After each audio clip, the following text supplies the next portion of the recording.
Ovarian cancer is a very silent cancer. When they tell you you have cancer, you got ovarian cancer. It's not a good diagnosis for you. Most of the symptoms of ovarian cancer are very nondescript, which is also another problem. But it really behooves women to understand their bodies if they start getting bloating, and what woman doesn't have bloating.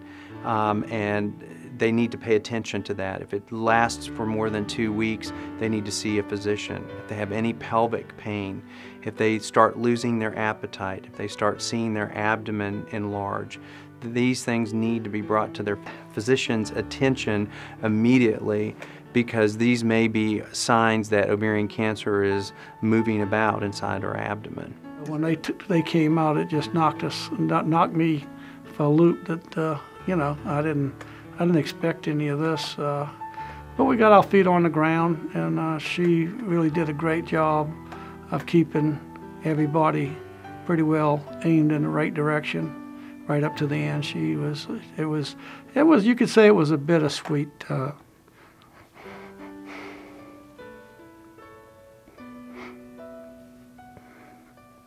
18 years and it's still. My mom was a focal point, and she not only had the three of us, Joseph, Jerry, and myself, but she raised a lot of my cousins, and she considered them as much as her children as she did the three that she had. And I think it was very poignant when, after my mom had passed away, we were sitting in the kitchen, and one of my cousins had come in, and we were talking, and his parents had been divorced, and my mom really stepped in and came in, and my uncle came up and said, "Your mother's outside in the porch, or outside in the garage."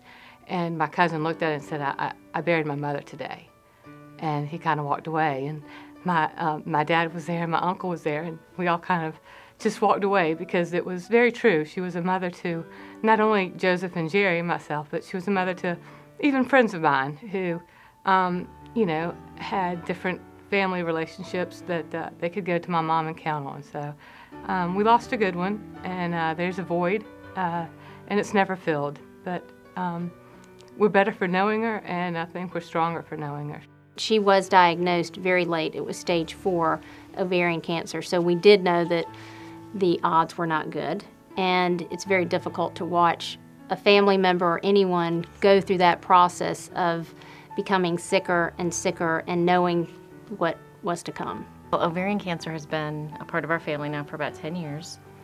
10 years ago, my mom was diagnosed. She was feeling bloated and constipated and just feeling, generally bad.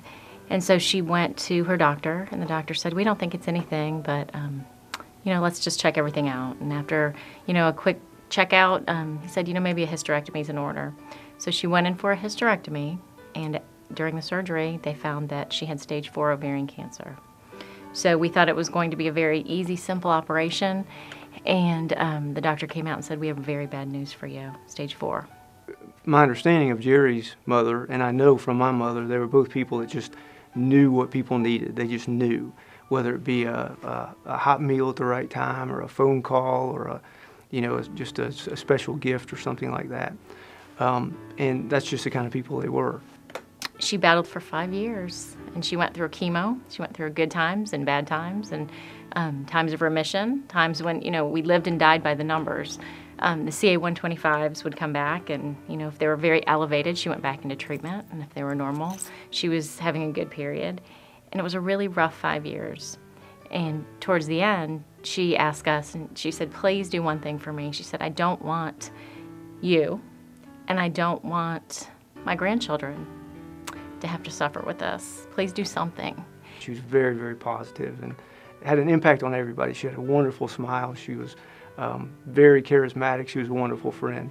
And she just, throughout her whole illness, and back it up throughout her whole life, she always made lemons in the lemonade. Nothing got her down. She always had a wonderful laugh. She always had a light spirit, kindness of heart, generosity of character. We said, well, what can we do to make this better for other women?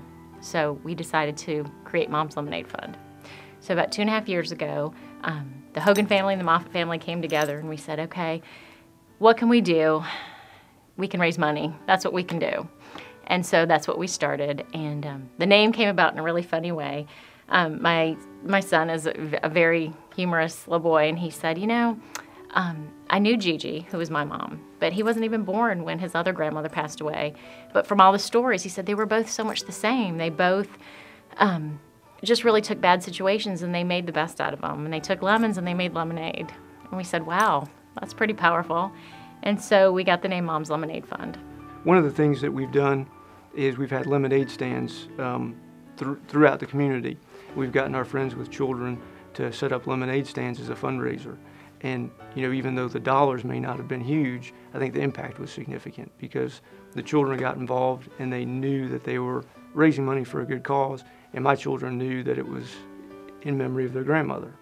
And so we got to have that conversation with them and, you know, keep that alive within them. It's a perfect blend of them identifying needs and them being motivated to bring awareness to the disease because they were touched so close in such a personal way. I went and met Dr. Burke on Monday, was admitted to the hospital on Tuesday, had, you know, a complete hysterectomy, had my appendix taken out, my spleen taken out, my omentum, which I'd never heard of before. And, you know, it has been a crazy ride since then. Lots of complications. But I do have to say that going through this, it opens your eyes. It makes you realize what's important in life. And it's the little things just from day to day that are the most important. The kindness that you show to someone else and the kindness that people show to you. I'll have a little breakdown and, you know, my husband or my friends have been amazing. Work has been amazing. And, you know, somebody will be there to give me a hug and say, you know what, you have every right to have a moment. We've had other patients who have had the need to get here for treatment, and Mom's Lemonade Fund has provided them gas cards so they could come to us to get their treatment, to get their monitoring after their treatment. We've had other women, kind of in a similar vein, that have had financial problems, and it came around the holidays. And we gave a woman who had ovarian cancer a good Thanksgiving celebration with her family because of Mom's Lemonade Fund. Big needs seem to be gas cards and Visa gift cards and lunch cards and things like that, and money for wigs and testing, and also affecting future generations, having genetic testing. And there's a lot of women that can't afford that. So that's where we are now, and we hope to raise awareness, and we hope to really make a difference for the next generation. From my perspective, when a patient walks in, there's so much that's devastating about what they're facing. It is a blessing to be allowed to offer them something so tangible that, you know, with cancer you have to take baby steps, and it's a day-to-day process. So when you can make an impact on that day in a positive way, it's amazing. This fund has been a great boon for the ovarian cancer patients that we take care of in Chatham County. What it does is it helps them get through their treatment. It helps their families. It can financially support people to get to us from the region even.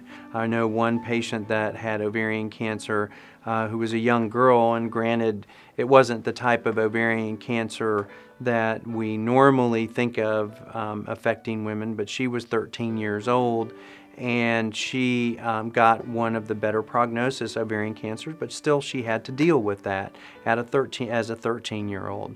And Mom's Lemonade Fund gave her the Christmas that her family could not give her because of all the angst that happened with their treatment. And it all happened to be around Christmas time. I can't find anything better than what they've done for me. They put a smile on my face when I didn't think there was any smiles left to have.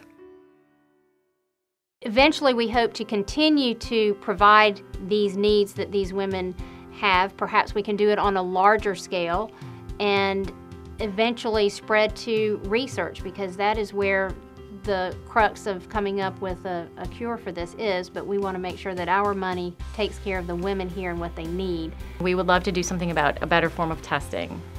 to not only raise awareness, but look at, locally and nationally, how can we help to make something a test that's a protocol that could prevent this or make you aware so you can diagnose it at stage 1 instead of stage 4. Right now, we know we have limited resources, and we know for the best bang for our buck, if we can buy a wig for a lady to go out there and have dignity when she goes to the grocery store or picks up her kids from the grocery store, picks up her kids from school, that she can't afford to buy that, and we can, that's the best feeling in the world. The kids get lettuce, and all the Mom's Lemonade Fund gets lettuce from different ones. And it was one about drugs that she had she couldn't afford. She either had to eat or get the chemo.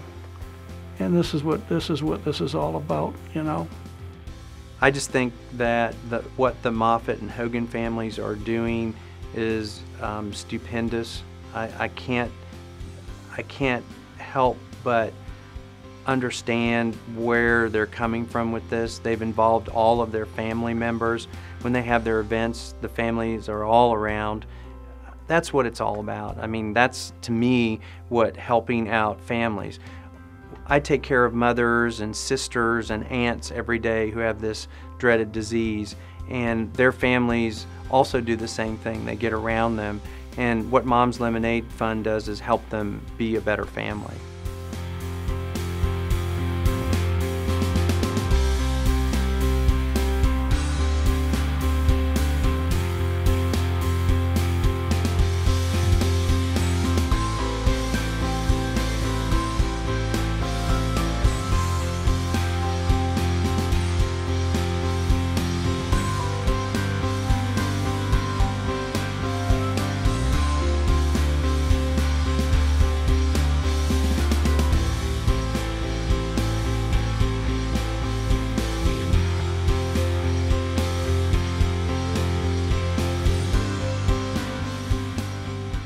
These women had backbones of steel and nothing got them down, and if we can just share a little bit of comfort and care to other people, I know they're smiling down, both of them, from heaven.